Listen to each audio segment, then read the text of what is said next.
All right, should I just light up the forge? Light her up. All right.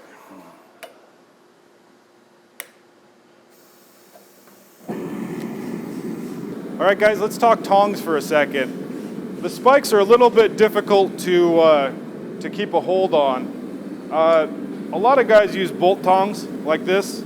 What's nice about these is they're available, they're around, they're commonly made, and they'll hold your spike like that. Keeps the head from getting marred and gives you a pretty good purchase on that spike.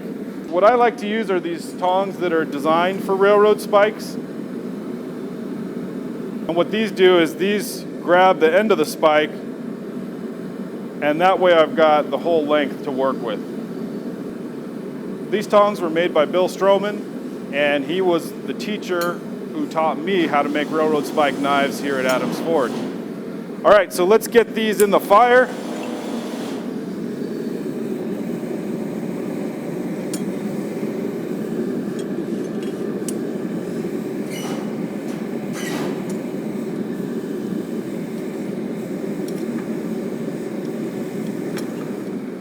Our next step, once we have it marked, is to draw out some metal here. We've got it thick here, and we don't need it that thick. So the way we do that is by using the peen of our hammer. And what I'll be doing is I'll be hitting it this way. And as I'm hitting, this peen is going to act like a rolling pin. I'm going to hit, and it's going to move metal directionally this way. So I'm going to do that on both sides. And right now I'm not really worried about which side is going to be the edge, because I have options.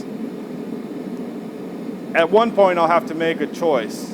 But at this point, all I'm going to do is lengthen this. I want to get as much steel out there as I can for the blade. Once I've lengthened it, I'm going to use my peen in this direction, and I'm going to widen that blade by hitting right in the center here and moving it out. And I'll talk about this as I'm doing it too. I just wanted to show you guys our first steps here. Now you guys may also see me hold the spike up and put my hand next to it. I'm not actually touching it. I am just actually looking at it and measuring if that's gonna fit. I've done so many of these, I tend not to punch them myself. So you might see me doing that, and I just wanted to let you know I'm not actually touching it, I'm just measuring. You wanna work these spikes very hot. You wanna go almost as hot as you can. Orange, yellow. You don't wanna work in the red range. You wanna forge this steel in an orange or out of yellow.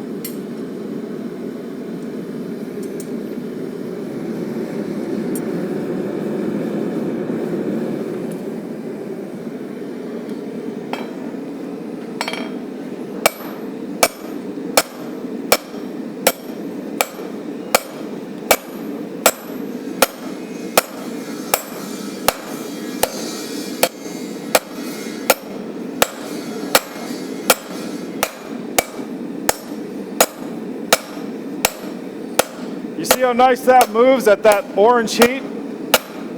And now as it's starting to cool, it's getting harder to move.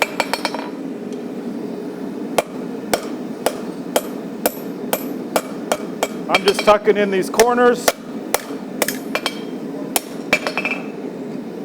One thing I try and do is every time I put it back in, I try and make sure it's relatively straight. It's just a good habit to get into.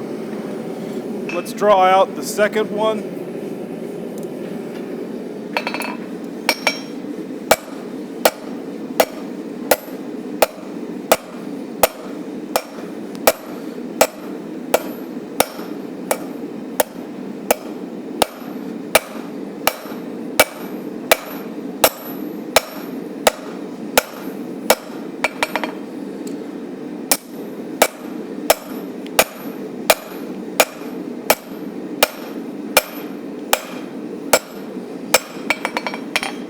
So as you can see, these spikes started off the same size, and we've already added an inch to that.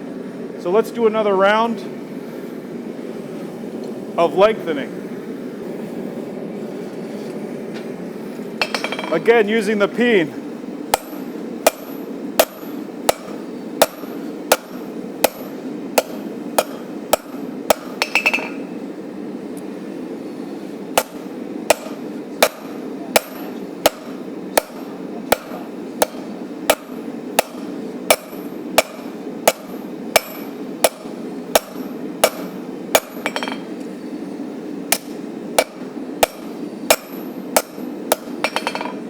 I'm just going to tuck in these corners.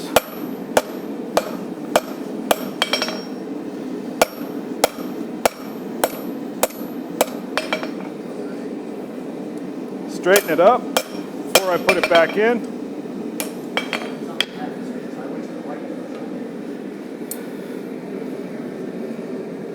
And you can see we just keep going and getting the length we want. The biggest problem I see people make with these spikes is they go too thin. For a spike blade, you always want to keep it a little on the thicker side.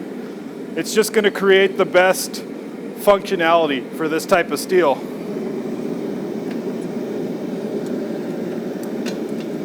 We'll do another pass here on drawing out the length. So you see that scale flying, that's why we always stress eye protection.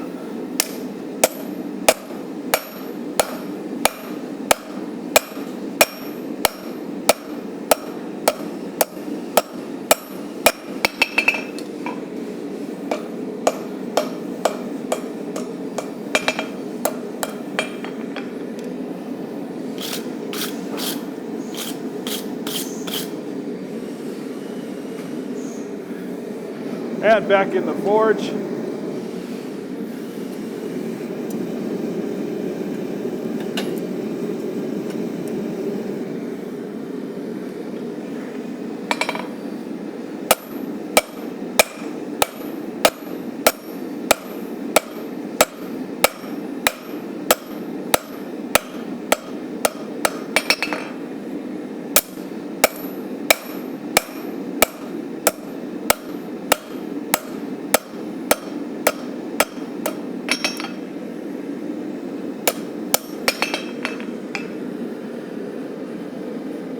So this is where I'll stop for the length on this first one.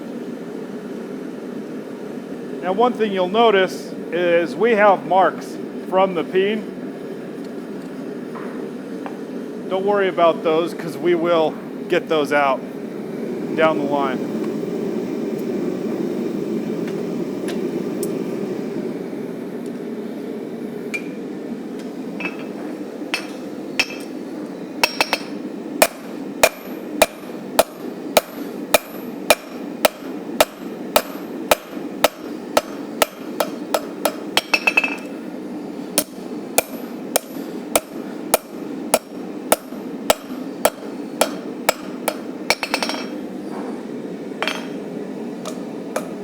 I'm just tucking in the corner right here. Sometimes as you're doing this, you'll create these little, they're sometimes called fish lips, and the metal will want to sort of close in on itself. So just try and address those as you go and make sure it doesn't happen.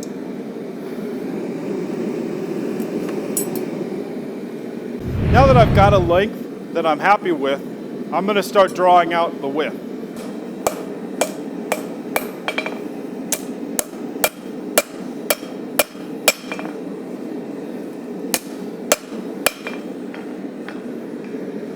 So what we've done there is drawn out some width.